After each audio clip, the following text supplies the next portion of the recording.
जय गुरुदेव। जय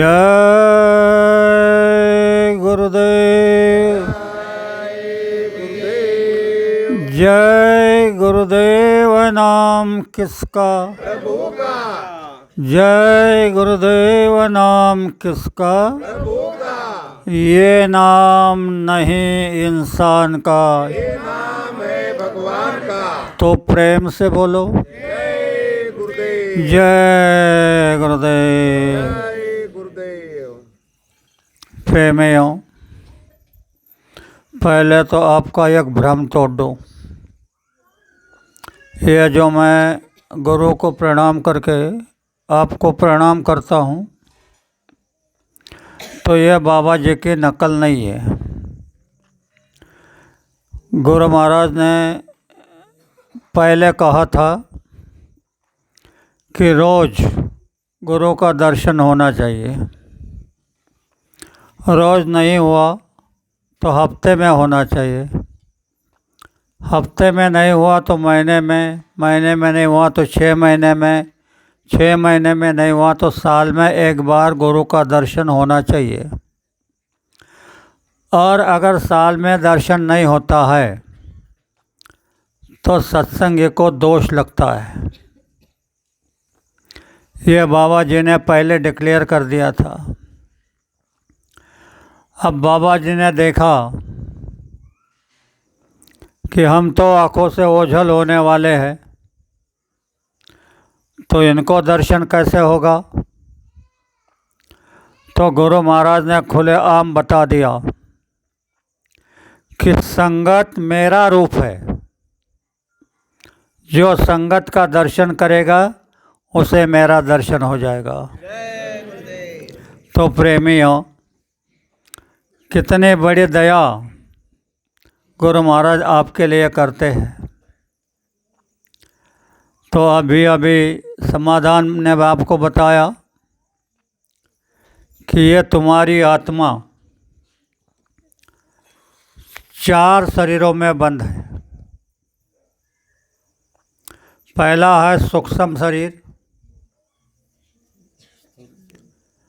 दूसरा है 9 तत्वों का, तीसरा है 17 तत्वों का, और चौथा शरीर ये जो तुम्हारा है ये 5 तत्वों का। हम जब समझते हैं कि इंसान मर गया, कोई भी यहाँ से जब मरता है तो हम कहते हैं कि मर गया, लेकिन वो जीवात्मा मरी नहीं। जीवात्मा कभी भी मरती नहीं और मरने वाली नहीं। उसने ये शरीर को छोड़ा, स्थूल शरीर को। यह स्थूल शरीर 5 तत्वों का होता है: जल, पृथ्वी, वायु, अग्नि और आकाश। ये 5 तत्वों का यानी एक कपड़ा, मोटा कपड़ा होता है।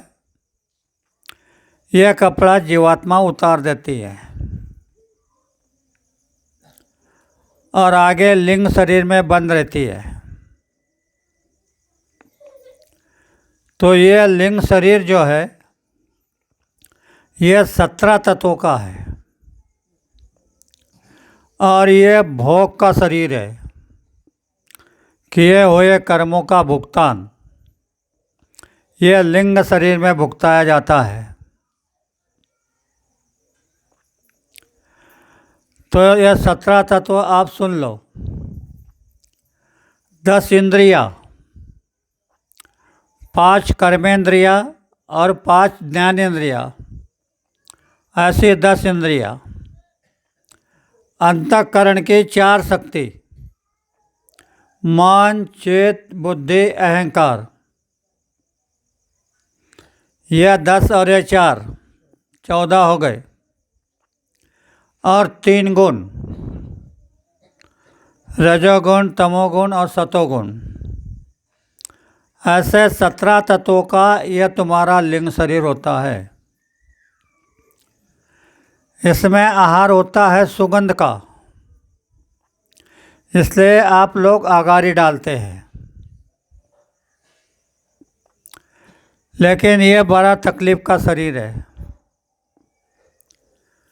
जो लोग गुरु महाराज के पास पहुँचे हैं, उनके आदेश का पालन करते हैं, तो उनके लिए ये हल्का है। बात सबसे पहले यह समझा दूं कि सत्संग दो प्रकार के होते हैं। एक होता है प्रवचन और एक होता है सत्संग। तो प्रवचन क्या होता है? किताब पढ़ लिया, किताब पढ़ के उसमें से जितना ध्यान में रहा उतना बता दिया। किसी से बात सुनी,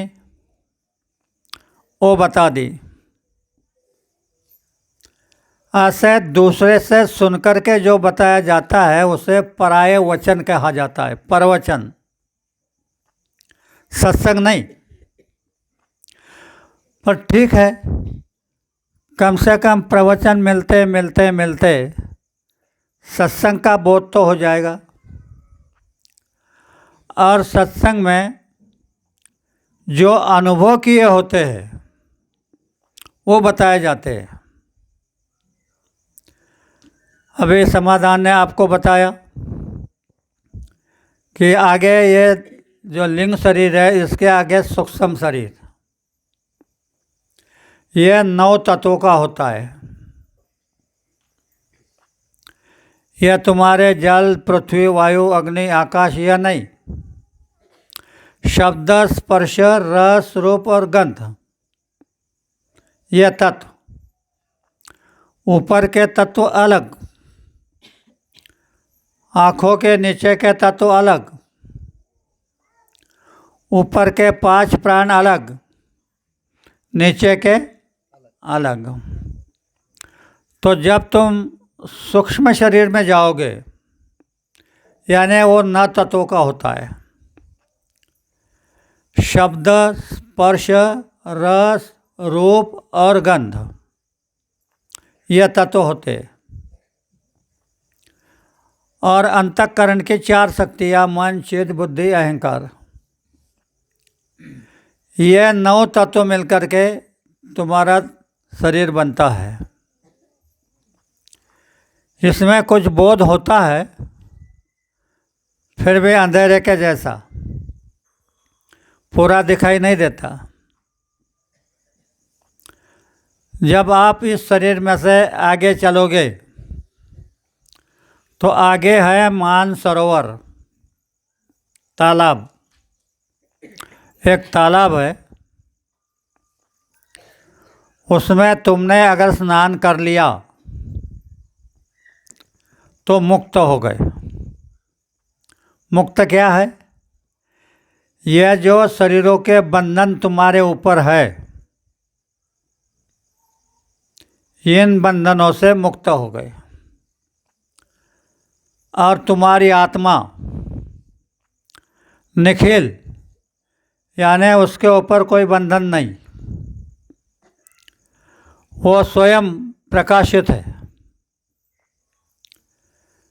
ऐसे ऊपर का जो शरीर है कारण शरीर है। इस कारण शरीर में मानस सरोवर में स्नान हो गए तो स्त्री और पुरुष ये भेद खत्म। वहाँ तक स्त्री पुरुष का भेद है, यह स्त्री है यह पुरुष है, ऐसा भेद खत्म हो गया। खाली आत्मा, निर्मल आत्मा। तो ये आत्मा जो होती है, यह आत्मा के ऊपर हमारे कर्मों के पर्दे चढ़ते हैं। अच्छे बुरे जो कर्म होते हैं तो इन आत्मा के ऊपर लादे जाते हैं। इससे उतारना इंसान नहीं जानता। समर्थ सद्गुरु अगर मिल गए तो वो रास्ता देते हैं, और उस रास्ते का परिपूर्ण पालन करने से तुम मोक्ष पथ का पहुंच जाते हैं। अभी तो मुक्त हुए थे, तत्वों से मुक्त हुए थे। मोक्ष अलग, मुक्ति अलग। तो जीव को इतना बंदिस्त कर रखा है, तो बड़े बड़े ज्ञानी, बड़े बड़े मठाधीश, बड़े बड़े तत्वों को जानने वाले सब ऐसे ऐसे घूम रहे हैं, रास्ता नहीं मिल रहा है। जो मिल गया उस पर चल पड़ा, जहाँ तक चला वहाँ तक चला, फिर वापस आ गया।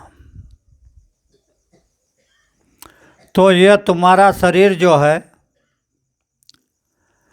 ये दो आँखों के नीचे, ये दो आँखों के नीचे पिंड शरीर है, यानी पिंड की रचना है। यह सब माया की रचना है। यहाँ पर चेतन कुछ नहीं, खाली माया की रचना है। और यह माया इतने भूल भुलैया की है, तो इस देश का नाम ही भुलैया रख दिया। तो यहाँ से निकलना जीवों के लिए आसान बात नहीं है। अगर गुरु मिल गए, जैसे आपको मिल गए, तो गुरु के ऊपर विश्वास, श्रद्धा, भाव ये अटूट रहा, तो धीरे धीरे धीरे गुरु का रूप समझ में आता है। यह जो है, यह गुरु का रूप नहीं है, यह उनका शरीर का रूप है। तो इसमें शास्त्रों में लिखा है कि गुरु गूंगा, यानी गुरु बोलता नहीं। गुरु गूंगा, गुरु बावरा, गुरु देवन का देव। गुरु से मिलना बड़ा कठिन है, कर ले गुरु के सेव। ये ऐसे अटपटा शब्द अध्यात्म में आते हैं। अब गुरु से मिलना कठिन है, तो फिर सेव कैसे करेंगे? कर ले गुरु के सेव। गुरु के सेव किए बगैर आगे का रास्ता नहीं मिल सकता है। तो इसको सुनो, मैं आपको समझा देता हूँ। जिस शरीर से तुमको नाम का दान मिला है, उस शरीर की सेवा करो, उस पर विश्वास रखो, उस पर श्रद्धा रखो। ये रखो कि ये हमें ज़रूर पार करेंगे, और करते हैं। तो उनकी सेवा करेंगे तब आपको गुरु मिलेगा। गुरु यानी हाड़ मांस का पुतला नहीं। गुरु जो है तो हाड़ मांस का पुतला नहीं। गुरु एक पावर है और ध्वनात्मक है। यह गुरु जो है, इनका नाम जो है वर्णनात्मक है, बोला जाता है, लिखा जाता है। लेकिन वो जो गुरु है वो ध्वनात्मक है, उनकी धुन है। तो इस गुरु की सेवा करोगे तन मन लगा करके, तो वह ध्वनात्मक गुरु आपको प्रकट होगा आपके अंदर में। आपके अंदर में प्रकट होगा, और जब आप उस आवाज़ को सुन लोगे तब आपको पता चलेगा कि गुरु क्या होता है। नहीं तो फिर मेरा गुरु तेरा गुरु, यह मेरा गुरु तेरा गुरु जो है, यह पूरी अज्ञानता है। गुरु दो नहीं होते, दो होते हैं लेकिन प्रकार है, ध्वनात्मक गुरु और वर्णनात्मक। जो बोला जाता है, लिखा जाता है, सुना जाता है, वर्णनात्मक है। और जिसके धुन है वो धनात्मक गुरु है। तो तुमको जो भजन करने के लिए कहा गुरु महाराज ने, आँख बंद करो। आँख बंद करने के बाद आवाज़ आएगी, जल्दी नहीं आएगी, कुछ समय बीत जाएगा। तो धीरे धीरे धीरे धीरे वो आवाज़ प्रकट होगी, और जब वो आवाज़ प्रकट होगी तो वह आवाज़ तुम्हारी ढाल बनेगी। तुम्हारे ऊपर जो यह भौतिक के संकट आते हैं, तकलीफ़ें आती है, इसकी ढाल बनेगी। इसलिए कहा भक्ति बनी तलवार। भक्ति करोगे तो भक्ति क्या, पूजा पाठ व्रत, यह भक्ति नहीं। कलयुग की भक्ति है गुरु आदेश का पालन। गुरु आदेश का पालन करोगे तो तुम्हारी भक्ति बन जाएगी। तो ये भक्ति क्या करेगी? भक्ति बनी तलवार, ये तलवार बनेगी और भजन की ढाल बने। और जो भजन करोगे, सुनोगे, वह ढाल बनेगी। तो ये जो भक्ति यानी गुरु के आदेश का पालन करोगे, तो ये गुरु शब्दों का जो पालन करोगे, तो यह शब्द समय समय पर तुम्हारे संकटों से तुम्हारी रक्षा करेंगे। इसलिए भक्ति बनी तलवार, तुम्हारे कर्मों को काटने की, इंसान को काटने की नहीं, कर्मों को काटने की। भक्ति बने तलवार, भजन की ढाल बने। और भजन एक ढाल, रक्षा है।